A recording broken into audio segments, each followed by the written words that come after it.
Thế Thả thử nó này đi khổ cả ngày đâu chịu được. Anh lòi ra nhá, anh lòi ra nhá. rồi. Ok. Cái rác cứ cho nó chạy đi. Này.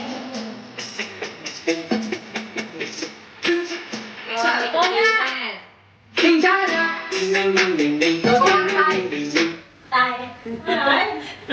Không phải trước nhau lại cái gì rồi con lại đi ăn. Trôn. Chứ giờ Cô nha, trong đây là câu nè.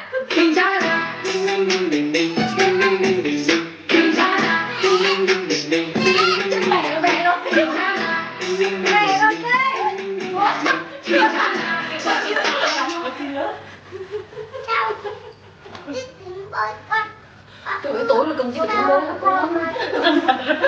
ai ra đây nghỉ ai ra là 5 phút nữa là quay lại nha. Rồi đi. Nó với 5 phút là bao nhiêu rồi. Đúng chưa? Nó để một câu à?